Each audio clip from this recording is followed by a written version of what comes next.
Саламатсыздар ма, құрметті оқушылар. Бүгін біз алгебра 8-ші сынып 2-де 45-ші есепті шығарамыз. Бізде мына теңдеуді шешу қажет. Бұл теңдеуді шешу үшін біз міндетті түрде дискриминантты қолданамыз. Бізде дискриминант мынау а-ның орнында тұр, мынау б-ның орнында тұр, мынау с-ның орнында тұр. Демек дискриминант тең б квадрат деп отырғанымыз 5m-ның квадраты, 5m-ның квадраты минус 4 көбейту а деп отырғанымыз 6, с деп отырғанымыз m квадрат тең 5m-ның квадраты бізде 25m квадрат минус 2 көбейтсек 24m квадрат. Демек екеуі бір-бірінен алсақ m квадрат болады. Бір-бірінен алсақ m квадрат болып, бұл бізде m-ның квадратының өзін береді. Демек дискриминанттың орнына түбір астының орнына m-ді ала берсек болады. Яғни да деп отырғанымыз m квадрат. Енді x1 деп отырғанымыз минус ба, мына минус 5m болады, плюс m болады. Мына түбірдің астан сақ m болады, бөлінген 2 көбейту а-ның орнында 6 болып тұр. x2-міз минус 5m болады, енді плюсын алдық, енді минусын аламыз, бөлінген 2 көбейту 6 болып тұр. Демек мына екеуін қоссақ бізде минус 4m болады, бөлінген 12 болады. Мынамен қысқарады, бізде мына жерде 3 қалады, минус m бөлінген 3 деген сөз. Мына екеуі минус 6m болады, бөлінген 2 көбейту 6 деген сөз. 6 мен 6 қысқарады, минус m бөлінген 2 болады. Сонда бірінші түбіріміз минус m бөлінген 3, екінші түбіріміз минус m бөлінген 2 болады екен. Бұл бізде бірінші есеп. Енді екінші есеп шығарамыз. Екінші есеп x квадрат плюс 2a минус b x минус 4ab тең 0. Енді дискриминантты аламыз. Дискриминант бізде мынау, яғни 2a минус жоқ, жақшаның ішінде 2a минус b-ның жақшаның сыртында квадраты минус 4 көбейту 1 көбейту минус 4ab. Енді мынаны ашамыз, сөйлесе 4a минус b-ның квадраты болады. Минус пен минус плюс болады да 16ab болады. Енді осы жерден 4 сол күйінше қалады да 2 өрнектің айырмасының квадратын ашамыз. А квадрат минус 2ab плюс b квадрат болады. Плюс 16ab тең. Енді мынаны жақшаны ашамыз. 4a квадрат минус 8ab плюс 4b квадрат плюс 16ab. 4a квадрат 16-дан 8 алынады, бізде сөйлесе 8 болады. 8ab плюс 4b квадрат болады. Бұл бізде 2a плюс 2b-ның жақшаның сыртында квадратына келеді. 4-4-те көбейтсек 8 болады. Сонда мынау бізде 2 өрнектің қосындысының квадраты, яғни 2a плюс 2b-ның квадратына келеді. Демек дискриминант деп отырғанымыз 2a плюс 2b-ның квадраты деген сөз. Енді x1-ді табамыз. x1-міз мына екеуі минус 2a минус b болады. Плюс мына 2a плюс 2b болады. Бөлінген 2. x2-міз минус 2a минус b минус 2a плюс 2b болады. Бөлінген 2. Тең.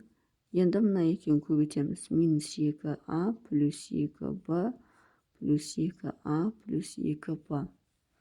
Бөлінген 2. Бұл жерде мына мен мына жойылады. Бізде мына екеуі қосылып 4b бөлінген 2 болады.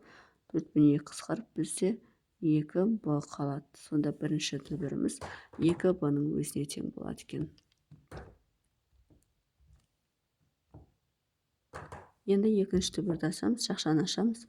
Минус 2a плюс 2b минус 2a минус 2b бөлінген 2-ге тең. Так, мына мен мына жойылады. Мына екеуі минус 4a болады, бөлінген 2 болады.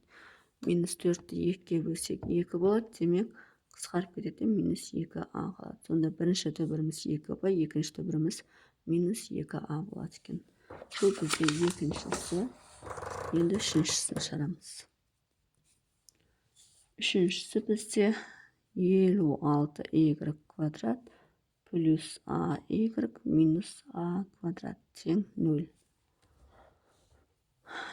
Дискриминант тең b-ның орнында а квадрат минус 4 көбейту аның орнында 56 көбейту с-ның орнында минус а квадрат.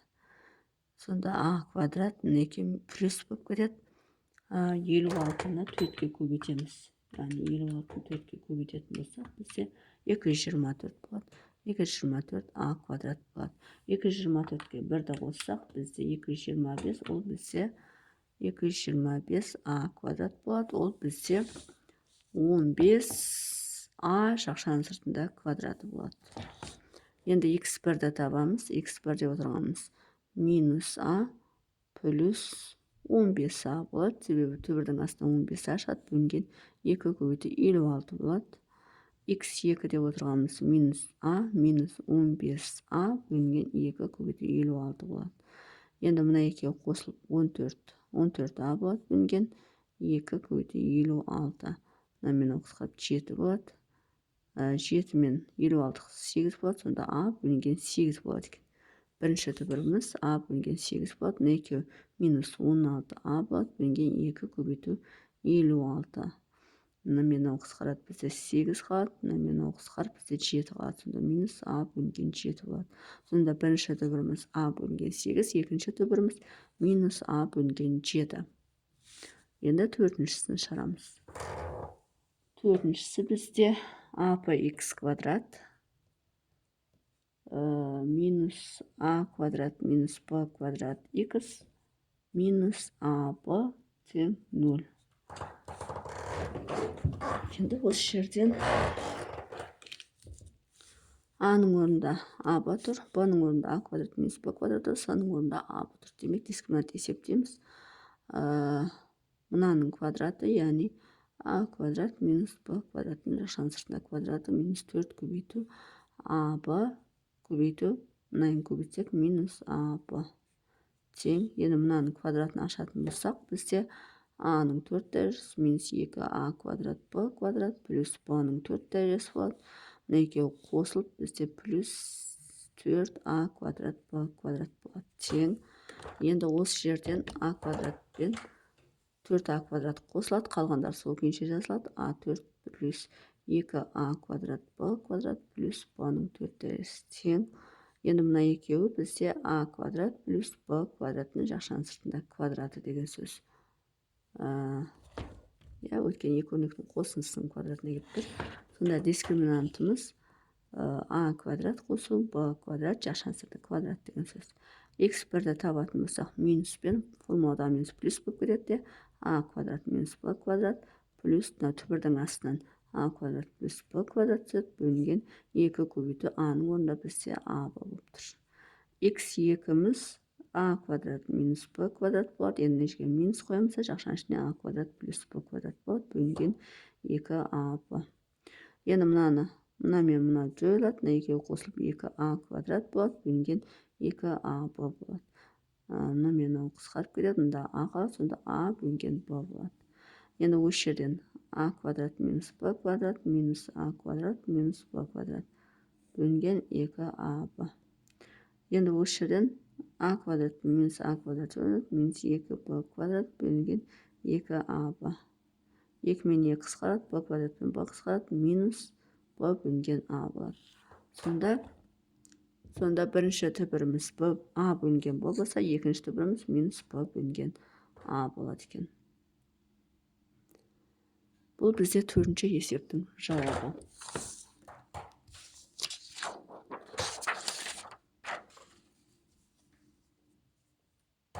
Енді бесінші есепті шығарамыз. Бесінші есеп бізде 2y квадрат минус b минус 2sy тең bs. Енді осы жерден мынаны теңді сол жағына өткіземіз. 2y квадрат минус b минус 2sy минус bs тең 0.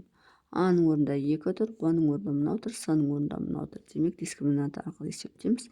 Мынаның квадраты бізде b минус 2 с-ның квадраты минус 4 көбейту 2 көбейту минус bs тең. Мынаның квадраты бізде b квадрат минус 4bs плюс 4s квадрат. Мынамен плюс болып кетеді, 8bs болады. Сонда плюс 8 б-с болады. Енді мына мен мынау қосылады. Қалғандар сол күйінше жазылады. Плюс 4 б-с плюс 4с квадрат. Демек, бұл бізде b плюс 2с-ның квадратына келеді. Сонда дискриминант деп отырғанымыз b плюс 2с-ның жақшаның сыртында квадрат деген сөз.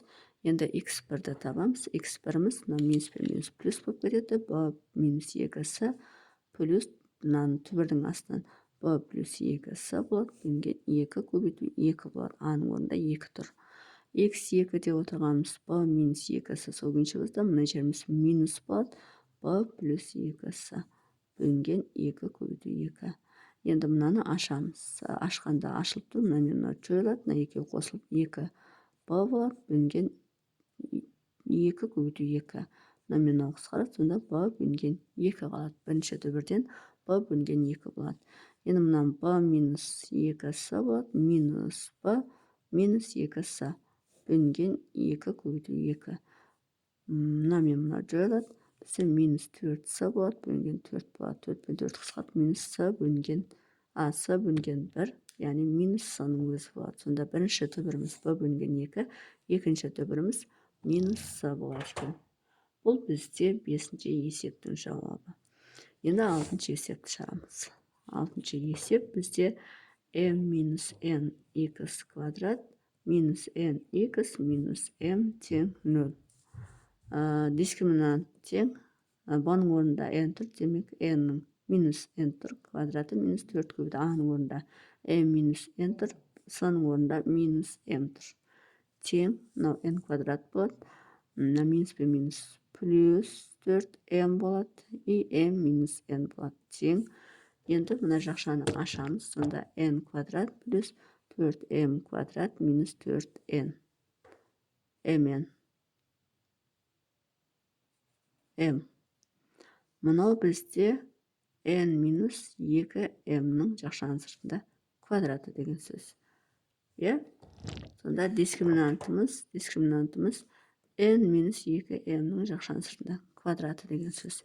Енді x1-ді табамыз. x1-іміз плюс n болады. Минус 2 көбейту n так b квадрат минус x1 деп отырғанымыз минус b. x1 деп отырғанымыз минус b n плюс түбір астыдан n минус 2m түседі. Бөлінген 2 көбейту m минус n деген сөз. x2 деп отырғанымыз n болады. Минус n минус 2m бөлінген 2m минус n. Енді мына жақшаларды ашамыз. n плюс n минус 2m бөлінген 2m минус n. Мына екеуі қосылып 2n-ді береді. Минус 2m бөлінген 2m минус n. Енді мына жерде минус 2-ні жақшаның сыртына шығарып жүрсек, m минус n болады. Бөлінген 2m минус n болады. Мына m минус n мен m минус n. Мына мен қысқарады. Сонда минус 1 болады. Бірінші түбіріміз минус 1 болады екен. Екінші түбіріміз n минус n плюс 2m бөлінген 2m минус n. Мына мен мынау жойылады. 2m бөлінген 2m минус n. Мына мен мынау қысқарады. m бөлінген m минус n болады. Сонда екінші түбіріміз m бөлінген m минус n деген сөз. Бірінші түбіріміз минус 1, екінші түбіріміз міне осыған тең болады. Сонымен есептің шығару жолы осындай. Егер есептің шығару жолы түсінікті болса, лайк басып, комментарий жазып, каналыма келіп кетсеңіздер болады.